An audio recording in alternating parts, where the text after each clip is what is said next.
warahmatullahi wabarakatuh. Halo semuanya, selamat datang di pembelajaran kali ini. Semoga teman-teman semua dalam keadaan sehat walafiat dan penuh semangat belajar. Sebelumnya perkenalkan saya Angelia Tosada dengan NIM 23042260.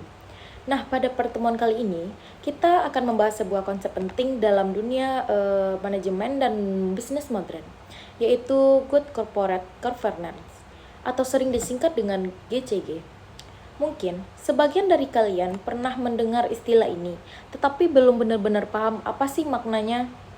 GCG ini bukan sekadar aturan dalam perusahaan, melainkan sebuah sistem yang memastikan perusahaan dikelola secara jujur, transparan, dan bertanggung jawab. Konsep ini penting karena menjadi dasar agar sebuah perusahaan itu tetap berjalan dengan baik, dipercaya oleh publik, dan mampu bertahan dalam jangka panjang.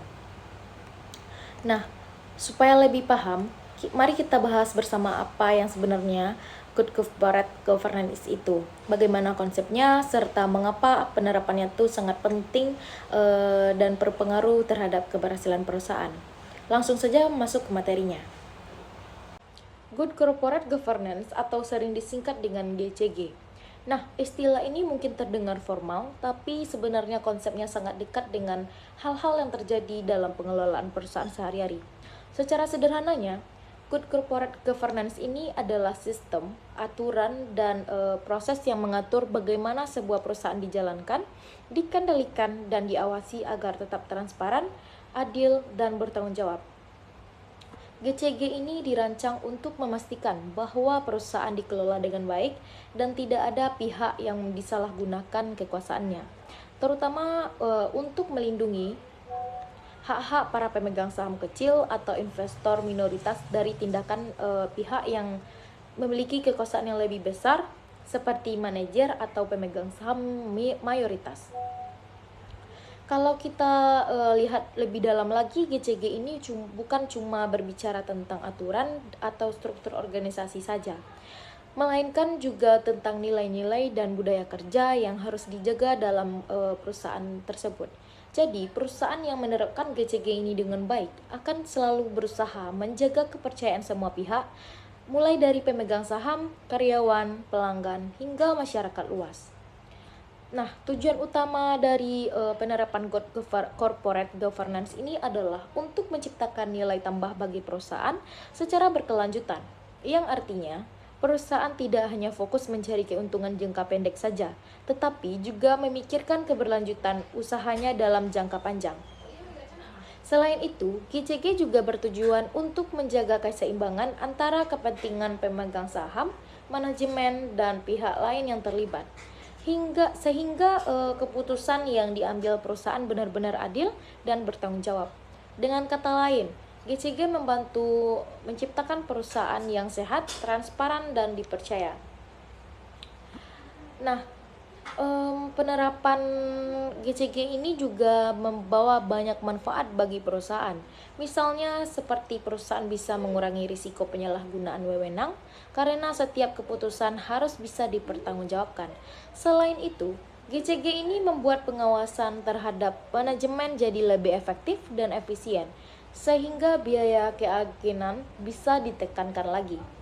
GCG ini juga membantu menurunkan biaya modal karena perusahaan yang dikelola dengan baik dianggap lebih aman bagi investor dan kreditur, sehingga bunga peminjaman yang bisa lebih rendah. Dan yang paling penting, GCG membangun kepercayaan dari masyarakat dan investor, yang pada akhirnya meningkatkan reputasi dan nilai perusahaan itu sendiri. Nah, tadi sudah saya jelaskan terkait definisi apa sih itu Good Corporate Governance dan bagaimana tujuannya serta manfaatnya. Sekarang kita masuk lagi ke prinsipnya. Nah, untuk bisa menjalankan Good Corporate Governance dengan baik, ada beberapa prinsip dasar yang harus kita pahami terlebih dahulu dan diterapkan oleh setiap perusahaan. Yang pertama yaitu transparansi. Transparansi ini dapat memberikan informasi yang relevan, akurat, dan tepat waktu kepada publik. Jadi perusahaan ini harus lebih terbuka agar sehingga publik itu dapat percaya kepada perusahaan. Yang kedua yaitu akuntabilitas. Setiap tindakan dan keputusan manajemen harus bisa dipertanggungjawabkan. Selanjutnya yaitu responsibilitas. Perusahaan wajib mematuhi hukum dan menjalankan tanggung jawab sosialnya terhadap masyarakat dan lingkungan. Yang selanjutnya independensi. Pengelolaan perusahaan harus bebas dari campur tangan pihak-pihak tertentu yang bisa menimbulkan konflik kepentingan. Selanjutnya, prinsip keadilan. Semua pemegang saham dan pemangku kepentingan harus diperlakukan secara adil dan setara. Nah, jadi teman-teman bisa kita simpulkan bahwa good corporate governance bukan hanya sekedar aturan formal dalam perusahaan, tetapi juga merupakan cerminan etika, tanggung jawab, dan profesionalitas dalam mengelola bisnis. Dengan menerapkan prinsip-prinsip GCG ini, perusahaan akan tumbuh menjadi organisasi yang lebih transparan, dipercaya, dan berkelanjutan, serta mampu memberikan manfaat tidak hanya bagi pemegang saham, tetapi juga bagi masyarakat luas seperti kita yang menonton video ini. Demikianlah pembelajaran kita pada hari ini. Semoga materi yang telah saya sampaikan dapat menambah wawasan dan pemahaman kita semua. Terima kasih telah menyimak hingga akhir. Jangan lupa untuk terus semangat belajar dan sampai jumpa pada lain waktu. Wassalamualaikum warahmatullahi wabarakatuh.